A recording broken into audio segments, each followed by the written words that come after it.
I think oftentimes an aversion that folks who are in more of the spiritual communities can have to the science guys, Stephen, is that they think that you both, or folks like you, are attempting to reduce the experience down to something that's happening in the brain, but you're just saying that, there is the experience and there is this thing in the brain. It's not that the experience is not its own thing.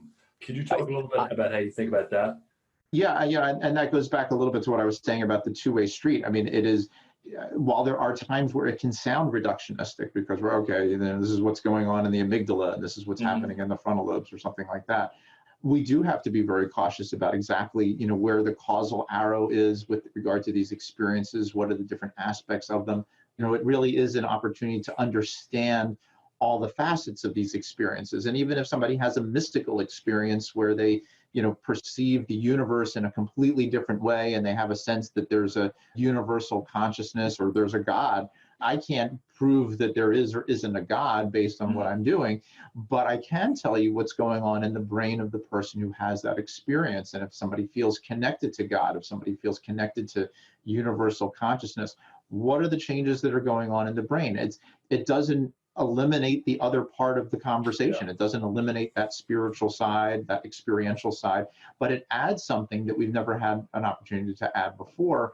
And it also then enriches the discussion about, well, so what exactly is that experience? I mean, because there is a little bit of, well, is it just a brain phenomenon? I mean, these are valid questions that need to be carefully considered, but as we go through it, if we're careful, we don't just jump to these kind of answers, well, it's just that, or it's just this, that we realize that there really are very complex, multidimensional aspects to these experiences.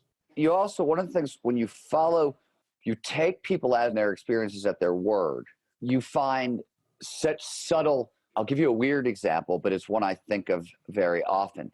There's a spectrum of trance experiences. The biggest mystery in flow, in my opinion, is the characteristic known as the sense of control, right? A feeling of I can control things that are beyond my normal control, right? It's that sense of credible mastery. In the trance literature, there's two sides to that coin. There are trances where you're in control of your actions, and then there's a whole other side, possession states, speaking in tongues, stuff that Newberg has looked very much at, that for a really long time, people dismissed and said, oh, this is so crazy. There's no, but if you look at it from a flow question, well, in one experience, you have total control and mastery over your situation. I'm in flow, whatever challenge you put in front of me, I got it, right? Versus I'm in a trance state, I'm in a possession state where something else feels like it's controlling me. And so if you take those experiences seriously as Dr. Newberg, first of all, it teaches you something about how does the brain create this sense of control that we all feel? And when we give it up for certain experiences, is there something really sacred in those experiences, right? You hear much more spiritual language attached to experiences where we lose control, I've been taken over, than when we're in total control. If you take that seriously, then you'd have to say, well, interesting, there's some neurobiology there that we don't quite understand. And it seems somewhat related to the reward system, right? People like this better. Why is that? What can that teach us about motivation in general? Like, all those questions are worth, addressing from a science side. You can't get there unless you're like really literally going deep with people into experiences that you have to take their experience. At least what I've learned from Dr. Newberg is you have to take it very, very literally until proven differently. It's like in court, right? You're truthful until proven different. Right.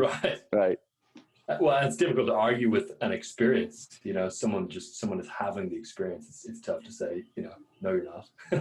Right. Well, and also it raises some interesting questions about, can you, I think it's a great point Sue was making about, we've always talked in our research about this continuum of these experiences along a lot of different lines. And when you look at the richness and diversity of these experiences, it does become essential to know what people are really feeling.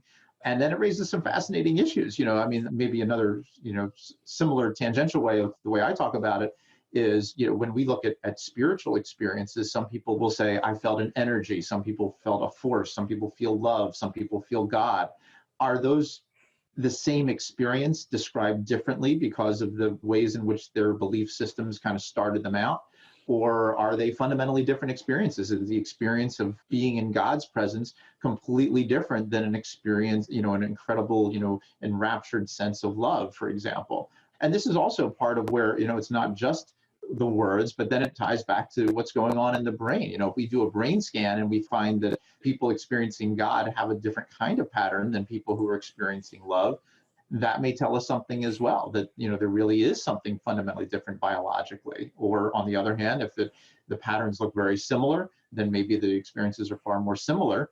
And now this is a way in which people kind of start to talk about them in different kinds of contexts because of their underlying belief systems that they're taking into it with them.